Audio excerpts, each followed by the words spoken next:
Welcome, everyone. Today, we will take you on an unforgettable journey. The story of a simple boy who couldn't speak English, was laughed at, ignored, and underestimated. But with unstoppable determination and smart strategies, he rose from zero to a powerful speaker, earning in dollars, living his dream life, and inspiring millions. Hello, my name is Ryan, and today I want to tell you how I learned English. This is my story, from struggling with words to speaking fluently. Stay with me till the end, and I promise it'll inspire you. This is a piece of my life that I locked away for years, because every time I remembered it, I felt like a failure. But today, I'm telling you, because maybe, just maybe, you need to hear it. And maybe it will change something in you.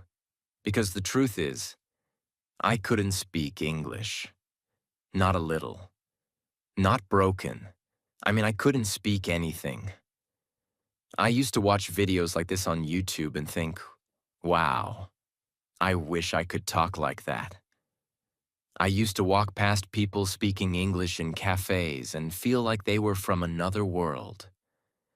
I used to stay quiet in meetings, ignore messages, cancel interviews, and even avoid talking to people. All because I was scared that they would speak English. I knew what would happen if they did. I would freeze. I would panic. I would feel like a child again. And you know what? That fear didn't come from nowhere. It came from one specific day, one very cold morning, the day I was rejected, the day I lost my confidence, the day that broke me, but also the day that started my journey. So sit back, put away distractions, give me your full attention, not because I'm a teacher, but because I'm just like you. It was Monday, January 14th, 2019, and the air outside was colder than usual in New Jersey. I lived in a small apartment in East Orange, on the third floor of a building that always smelled like old newspapers and burnt toast. My room was simple. A single bed pushed against the corner wall, a broken white desk that my neighbor gave me, and a tall metal lamp that flickered whenever I switched it on. That morning, I woke up around 5:30 a.m., even though my interview was at 9. Not because I needed that much time to get ready, but because I couldn't sleep the entire night. I had an interview at a company called Brightline Communications, a small customer support firm located in Newark. They handled tech support for online shopping platforms. Nothing glamorous, but for me, it was everything. I had been unemployed for 3 months, and my savings were down to $48.13. Rent was due in 12 days. If I didn't get this job, I didn't know what I was going to do. The job itself paid $14.50 an hour, 40 hours a week, which meant just enough to survive. I had applied online and received an email confirmation, and to be honest, that moment felt like winning a lottery. I spent the next 2 days preparing for the interview, but in all the wrong ways. Watching random videos, copying phrases I didn't understand, repeating lines like a robot. But the truth was, I didn't even know how to introduce myself properly. That morning, I shaved my face using cold water because our apartment hadn't had hot water for 2 days. I wore a navy blue shirt that I'd ironed 5 times just to make sure it looked professional. It was a little tight around the neck, but I buttoned it anyway. I didn't have dress pants, so I wore my only black jeans and cleaned my old sneakers with wet wipes. I wanted to look sharp, but I knew deep down that no clothes could hide the fact that I didn't feel confident. My fingers were shaking when I tried to tie my belt. I kept telling myself, just smile, just speak clearly, just be polite. But inside, I was falling apart. I left the apartment at 7:20 a.m. and decided to walk to the interview location, which was about 45 minutes away. I could have taken the bus for $1.60, but I didn't want to risk being late. As I walked, I kept repeating my introduction in my head. Good morning, sir. My name is Ryan. Thank you for giving me this opportunity. I'm hardworking, quick learner, and I, I stopped walking. I forgot the line. I stood there on the sidewalk with my mouth open and my brain completely blank. A man walking his dog passed by and looked at me strangely. I smiled awkwardly and kept walking, but I could already feel the fear building inside my chest. I passed by a Starbucks and saw two young men talking loudly in English. Their sentences were so fast, so natural. I caught a few words. Weekend, Netflix, deadline, and I suddenly felt like I didn't belong in this country. How do they speak like that? I thought. How do they know what to say next? It felt like they were part of a club that I could never join. I reached Brightline Communications at 8:10 a.m., way too early. The office was on the 5th floor of a gray building with glass doors and a silver elevator that smelled like cheap perfume. I sat in the hallway outside the office pretending to check my phone, even though I had no internet. I looked around. Two other candidates were waiting, both wearing proper suits, polished shoes. One even had a brown leather folder. I started to feel smaller and smaller, like I had walked into the wrong room, like maybe I should just leave. At exactly 9 o'clock, a lady with red lipstick and a clipboard came out and said, "Ryan?" I stood up too quickly and almost dropped my phone. "Yes, I'm here." She smiled and guided me in. The room was small, one glass table, two men sitting across from me. One of them wore glasses and had a deep voice. He said, "Hi, Ryan. Tell me about yourself." And that was the moment. That was the exact second when everything I had prepared just disappeared. I opened my mouth. No sound. I tried again. My, I'm, I'm named Ryan. I very hard work. Good job. You company, I like. I could hear myself and I knew I was failing. My heart started pounding. My ears were hot. The man nodded slowly, then asked, "What experience do you have with customer support?" And I knew I couldn't answer that. Not in English. I tried to say something. Anything. But all I could manage was, "Yes, sir. I learning fast. I phone call. Can do." I didn't know where to look. I didn't know where to hide. The room felt like a prison. The air was heavy. My voice sounded like someone else's. The interview lasted 3 minutes. The man closed my resume, smiled politely, and said, "Thanks for coming, Ryan. We'll contact you." I knew what that meant. I walked out, kept my head down, didn't even take the elevator. I walked down all 5 floors without saying a word. I didn't cry. I didn't scream. I just walked, block after block. I didn't know where I was going. I ended up in a small park near Branch Brook. I sat on a bench for almost an hour. I kept replaying the moment in my head, my broken sentences, their confused looks, the silence. I hated myself. I hated my voice. I hated the fact that I had let this happen. Again, I had applied to 5 jobs in the past, all rejected, all because I couldn't speak. And now, even this small job was gone. I looked around. People were walking their dogs, kids were laughing, everything was moving, everything had sound. And yet, I felt completely frozen, like time had stopped for me. That day, I went home and didn't speak to anyone. I skipped dinner. I turned off my phone. I just lay on my bed, staring at the ceiling, repeating one question again and again. Is this going to be my life? That night, I didn't eat. I didn't speak. I didn't even touch my phone. I lay on that single bed inside my cold apartment, still wearing the same tight navy blue shirt from the interview, my belt digging into my waist, my back aching, my throat dry, and my mind completely broken. For the first time in my life, I felt like I had nothing. No job, no money, no skills, no self-respect, just a cheap phone with no data, a broken desk with 3 books I never read, and an invisible wall between me and the world, the English language. And as I stared at the ceiling in silence, something in me snapped. A thought came into my head like a whisper, so soft I almost ignored it. No one is coming to save you.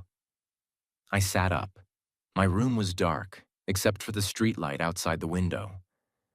I stared at the shadow on the wall and I said out loud, in my broken English, "If I don't fix this, I will die this way." That night, January 14th, 2019, I made a promise that changed my life. I didn't care how long it would take. I didn't care how hard it would be. I didn't care how many times I would fail again. I was going to learn English. Not try, not maybe, not a little bit. I would learn it so well that no one could ignore me ever again. And I started that very night. Not next week, not tomorrow. Right then. At 1:32 a.m., I opened the drawer beside my bed, took out an old notebook, and wrote one sentence at the top of the page. I speak English fluently. I just don't know it yet. I didn't even know if that sentence was grammatically correct. But I didn't care. It felt true. It felt powerful. It felt like the beginning. I created a system, not based on apps, not on expensive courses, not on fancy schools. Just pure hunger, pure discipline, and real actions. Here's exactly what I did. Step by step, day by day. Step 1. I started with my mouth, not my ears. Most people begin by listening or reading, but not me. I had a mirror in my room, tall, cracked in one corner. I stood in front of it at 2 a.m. and said, "Hello, my name is Ryan. I am learning English." It felt strange, robotic, unnatural, but I repeated it 10 times. And I did it again the next day, and the next, every morning and every night. Then I moved to, "Today I woke up early. I will go to the store. I am not afraid anymore." Each sentence was simple, but it forced my mouth to get used to the sounds. I wasn't just learning English. I was becoming a speaker. Step 2. I created a survival English wall. I took paper and taped it all over my wall. One paper said, "How to order food in English. I'd like a sandwich, please. Can I get a coffee with milk? Do you accept card?" Another paper said, "How to answer the phone in English. Good morning, this is Ryan speaking. How may I help you today? One moment, please." I added a new paper every 3 days. Soon, my entire wall was covered. I didn't need a classroom. My wall became my teacher. Step 3. The 1-1-1 method. This was my secret weapon. I still use it today. 1 hour, 1 topic, 1 result, every single day. Day 1.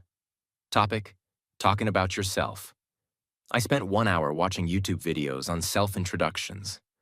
Wrote down 5 key sentences. Memorized them. Practiced them 10 times in the mirror. Then I recorded myself speaking those 5 lines. At the end of the hour, I didn't just study. I had a result. I could now introduce myself better than yesterday. I did this every day. Day 2. Asking for directions. Day 3. At the grocery store. Day 4. Describing my job. Day 5. Talking about my family. Day 6. How to give your opinion. Day 7. Small talk with strangers. and I kept going. Step 4. I built my English identity. I started writing everything in English. To-do list, English. Dreams, English. Thoughts, English. I even gave myself a rule. From now on, Ryan only thinks in English. I made mistakes, so many mistakes, but I wrote every single day. Today, I feel lonely, but I keep going. My dream is to speak in front of people one day. I am scared but proud. I am learning. I wrote with broken grammar. I used Google Translate sometimes, but I kept writing. One day, I wrote, I believe in myself. I believe in my voice. And when I read it out loud, I cried. Because for the first time, I did. I didn't have money for English classes, but I had imagination. I turned my apartment into an English-speaking country.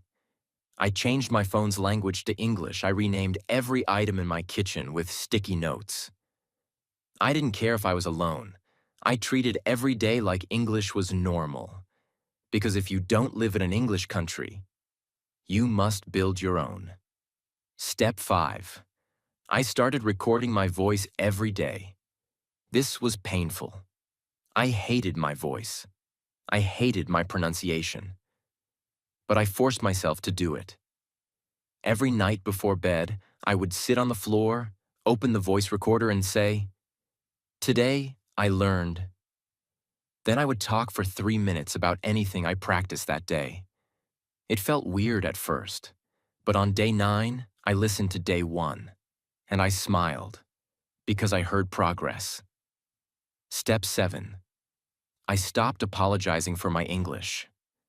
This was the biggest shift. At first, I used to say, "I'm sorry for my English. My English is not good. I can't speak well." But then one day, I looked in the mirror and said, "Stop saying sorry. You are learning. You are trying. That's not weakness. That's courage." From that day, whenever I spoke to anyone, I smiled, I spoke slowly, and I didn't apologize. Because mistakes are not shameful. Staying silent out of fear, that's what keeps you stuck. On February 9th, 2019, exactly 26 days after the failed interview, I applied again to another company. This time, it was Allied Contact Solutions, a small firm that handled inbound customer calls. I walked in with confidence. I spoke slowly. I used short, clear sentences. I smiled. And guess what? They hired me, on the spot. $15 per hour, 40 hours per week, weekly pay, my first job, in English. I remember standing outside the building afterward, looking at the sky, tears in my eyes. Not because I got the job, but because I kept my promise. When I walked into the office of Allied Contact Solutions on my first day, it felt like walking into a different universe. The air was cold with the hum of air conditioners, and people spoke with confidence, laughter, and smooth English. Everyone seemed to belong there, except me. My palms were sweaty. My black trousers were too tight. My tie was slightly crooked. I carried a blue folder with my appointment letter like it was a holy book. I sat down at the front desk, waiting to be called. My name tag read Ryan in bold. Just Ryan. No one knew the storm inside me. I was assigned to a small cubicle with a desktop, a headset, and a piece of paper that said, "Talk slow. Smile. Be kind." That was the company's motto. I read it 100 times that day. At 11:42 a.m., I got my first real customer call. "Hello, thank you for calling Allied Contact Solutions. This is Ryan speaking. How may I help you today?" I said in one breath. My voice shook like paper in the wind. The caller was a woman from New Jersey.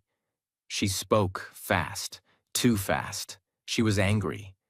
I couldn't understand half of what she said. I froze. I said, "Can you repeat again, ma'am?" She repeated. I still didn't get it. I apologized. I pressed the mute button. I closed my eyes.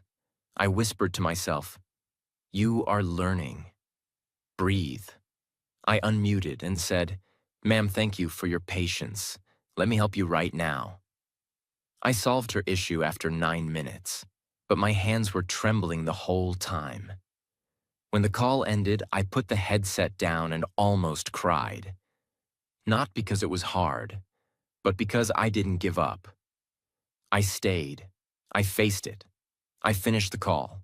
For the first 2 weeks, I made many mistakes. I said he instead of she. I pronounced receipt as recipit. I said I am agree instead of I agree. My teammates laughed sometimes, but not in a cruel way. They liked me because I tried. I smiled. I greeted everyone with, "Good morning. How are you today?" I stayed late after work. I cleaned my desk. I thanked people. I helped others when I could. One girl, Jessica, from the next cubicle once said, "You know, Ryan, your English isn't perfect, but your attitude is." That stayed with me. I built a powerful routine after work. No partying, no distractions. I was on a mission. I made a plan called the Real Fluency System. Here is what I did every single day after work. The after-work reflection. Every day, 6:30 p.m. to 7 p.m. I would walk home and talk to myself in English out loud. Today, I handled 32 calls. I learned how to say, "Could you please spell that?" I made a mistake, but I said sorry politely. I would record this on my phone every day. I called it my daily English diary. Vocabulary building. 7:15 p.m. to 8 p.m. I didn't just read words, I collected them. I created a notebook with these 4 columns. Word, meaning in easy English. Example sentence, my own sentence. For example, word, apologize, meaning to say sorry. Example, I apologize for the delay. My sentence, I apologize when I make mistake at work. Every night I learned 5 words, not 50, just 5. But I used them in sentences. I spoke them. I owned them. Pronunciation practice, 8:15 p.m. to 9 p.m. I opened YouTube and searched for pronunciation videos. I paused after every word and repeated 3 times. Comfortable, entrepreneur, schedule. I practiced tongue twisters too. She sells seashells by the seashore. Red lorry, yellow lorry. Peter Piper picked a peck of pickled peppers. I laughed. I failed. I tried again. My tongue started dancing with English sounds. Real-life English simulations, 9:15 p.m. to 10 p.m. I acted like I was in real situations, ordering food. "Hi, can I get a chicken sandwich, please?" "No onions. Thanks." Talking to HR. "Excuse me, I had a question about my salary slip." Small talk. "How was your weekend?" "Oh, really? That sounds fun." I would stand in front of the mirror and practice like an actor. Weekly public speaking, every Sunday. Every Sunday, I recorded a 3-minute speech on a topic. Week 1. Why I want to improve my English. Week 2. My biggest fear. Week 3. How I stay motivated. Week 4. One thing I want to change about myself. I shared these on a Facebook group for English learners. Some people ignored, some laughed, but many supported. And I grew. My English mindset shift. I stopped using the word perfect. I changed it to progress. I told myself daily, fluency is a journey, not a test. You don't need fancy words. You need real ones. Speak, fail, learn, repeat. I celebrated every small win. If I understood a fast sentence, victory. If I made a new friend at work, victory. If I stayed calm during a difficult call, victory. I remember this day clearly. My supervisor, Steve, came to my desk. He said, "Ryan, can you take this client escalation? The guy is furious, but I think you can calm him." He trusted me. I took the call. The man was loud. He had a strong accent. but I stayed calm. "Sir, I understand. Let's work through this together." I listened. I apologized. I offered a solution. After 14 minutes, the man said, "You know what? Thanks, Ryan. You're the first guy who actually listened." When I hung up, my teammates clapped. Not because I was perfect, but because I had become someone they could count on. Maybe I can become fluent. Maybe I can help others too. At work, more and more people started noticing me. My supervisor said, "Ryan, your calls have become smoother. Great job." A senior teammate said, "You speak like someone who's lived abroad." That evening, I didn't just smile. I went home, looked into the mirror, and for the first time, I said in English, "I am proud of you." I knew I was doing okay, but I wanted more. I didn't want to just answer phone calls. I wanted to give speeches, have deep conversations, write stories, and teach English to others who felt lost like I once did. So I created a new system. I called it Deep Fluency Immersion. It wasn't just about reading books or watching videos. It was a full lifestyle system. Let me explain each part in detail. The language zones method. Every room, one purpose. I divided my small apartment into different zones. Kitchen equals vocabulary zone. I stuck small paper notes on every item: salt, spoon, stove, cupboard, frying pan. Every time I cooked, I said the names aloud. I'm turning on the stove. Now I'm adding 2 spoons of sugar. The kettle is hot. I described my actions in English. Bedroom equals listening plus thinking zone. I listened to English audiobooks before sleeping. I also made it a rule. No thinking in my native language before sleep. I would lie on the bed and think things like, "Tomorrow I will ask my boss about the new customer report. I hope the weather is cool. Maybe I'll wear my blue shirt." At first it was hard, but day by day, my thoughts became faster and more natural in English. Bathroom equals speaking practice zone. I printed 10 questions and stuck them on the mirror. How was your day? What are your future goals? Every morning, while brushing my teeth, I answered those questions aloud. I didn't care how silly I looked. It was my training ground. The 1-hour mirror challenge. Once a week, on Sundays, I did something powerful. I stood in front of the mirror and spoke for 1 full hour. No script, no preparation.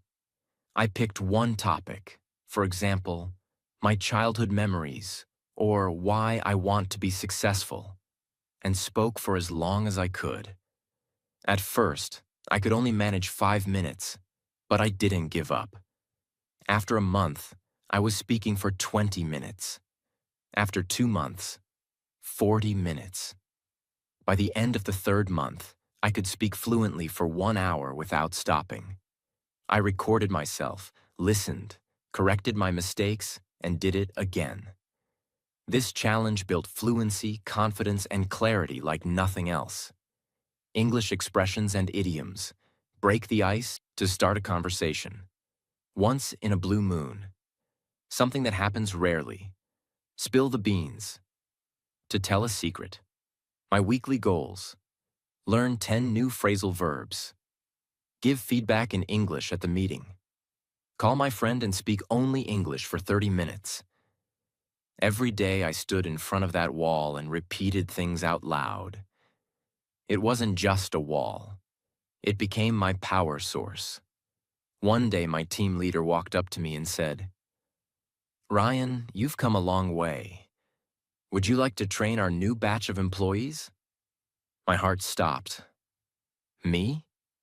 The same guy who once cried after his first customer call? I said yes. That weekend, I sat down and prepared everything. Examples, common customer phrases, role-play activities. On Monday, I stood in front of 20 new employees and delivered my first session. I wasn't perfect. I made mistakes, but people smiled, they listened, they nodded. After the session, one girl came to me and said, "Thank you. I was so nervous before, but you made me feel like I can do this." That night, I cried again, but not from pain, from pride. 1 year later, I was invited to speak at an event called English Rising Stars in my city. There were 400 people in the audience. I walked on stage in a white shirt and black jeans. I looked at the crowd, smiled, and took a deep breath. Then I said, "3 years ago, I was afraid to say my own name on a phone call. Today, I'm standing here not because I'm special, but because I didn't stop. I believe that fluency is not born. It's built, brick by brick, word by word, mistake by mistake." People clapped. Some even cried. When the event ended, a boy ran to me and hugged me tightly. He whispered, "You told my story. Thank you." After that stage event, Ryan wasn't the same man anymore. His shoulders were straighter. His walk was confident. His voice had a calm strength that made people listen. The boy who once whispered English in the bathroom was now training hundreds of people, helping strangers believe in themselves, and building a beautiful life step by step. He didn't live in a small shared room anymore. He moved into a bright one-bedroom apartment with wooden floors, white curtains, a bookshelf full of English novels, and a little balcony filled with plants he watered every morning. And yes, there was still a mirror on the wall. But this time, when he looked into it, he didn't see a scared beginner. He saw a leader. As his English improved, so did his relationships. He called his mother every evening and spoke to her in both his native language and simple English. Slowly, she picked up words. She started saying, "Good night, son," and "I am proud of you." That one sentence was worth more than any salary. His younger sister, who once used to tease him, now asked him for help with her English interviews. She said, "Brother, you're my role model." But the most surprising moment came on a rainy Friday evening. Ryan was attending a professional training event. During lunch break, a girl with a soft smile and curious eyes came to him and said, "Hi, I've been watching your sessions. You speak beautifully." Her name was Nina, 26, a graphic designer who had also struggled with English in the past. That first conversation was short but special. Over the next few months, they talked more. Not just about work, but about their childhood fears, dreams, favorite food, future goals. Ryan told her, "One day I want to buy a Mercedes, not just to show off, but to remind myself how far I've come." Naina smiled and replied, "Then I'll sit beside you and we'll go for a long drive." And just like that, Ryan found love, not just with a person, but with a life he once thought he could never have. By now, Ryan was no longer working as just a call center employee. Because of his powerful English communication, emotional intelligence, and leadership, he was promoted to training manager and later to communications coach for new hires across 3 cities. His monthly salary? $5,000 per month. He paid for his sister's college. He renovated his parents' old kitchen. And he started saving for something big. 2 years later, on his 30th birthday, Ryan walked into a car showroom. He had been dreaming of this moment for 8 years. He placed his hand on the car, Mercedes-Benz G-Class, G-Wagon, and whispered, "We made it." When he drove it out of the showroom, his eyes were wet. Not because of the price, but because every time he looked at that car, he remembered his broken pronunciation, his first failure, his bathroom speaking sessions, his mother's quiet prayers, his own unshakable belief. In the years that followed, Ryan became not just a coach, but a life guide. He believed that learning English was not just about speaking. It was about healing, becoming brave, and believing you are enough. Here are his top 10 life-changing lessons that he shared with every student. 1. English is not hard. It's unfamiliar. Get familiar. He said, speak with yourself. Think in English. Don't study it like a subject. Live it like a language. 2. Fluency is not fast speaking. It's clear, confident speaking. Slow down. Pause. Be calm. A powerful speaker speaks with heart, not just with words. 3. Practice doesn't make perfect. Practice makes progress. He reminded everyone, perfection is a trap, but progress, that's victory. 4. Learn English the way babies learn. See, hear, speak, daily. No grammar books at first. Listen, repeat, use, just like children. 5. Use mirror method daily. Speak to yourself every day. Even 5 minutes a day in front of the mirror can change your confidence. 6. Use describe the action method. Every time you do something, describe it in English. I am opening the window. I am brushing my hair. I am feeling happy. 7. Make a word notebook. Carry it everywhere. Write 5 new words daily. Use each in 3 different sentences that relate to your life. 8. Watch with subtitles, then without. He told his students, first understand, then feel, then speak like them. 9. Don't be afraid to make mistakes. Be afraid to stay the same. Every mistake is a brick. Keep building. 10. Teach one person what you learn. When you teach, you remember, and you give someone else a reason to believe. At age 32, Ryan wasn't just a fluent speaker.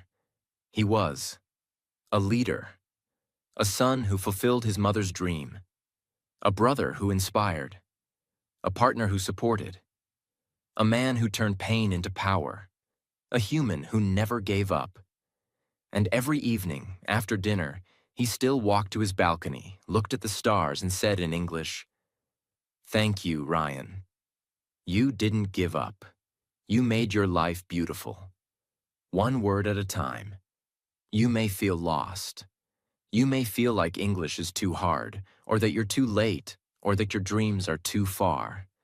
But Ryan's story proves, if you give 1 hour daily to English and you never give up, your life will change forever. Because English is not just a language. It's a doorway. A doorway to confidence, freedom, power, love, pride, peace. You just have to open it. Now it's your turn. Stand up, go to your mirror, and begin. Say, I can, I will, I must. I am learning English, and I will never stop. If you enjoyed this story, don't forget to subscribe to our channel, like the video, and share it with someone who needs motivation today. Your support means the world to us.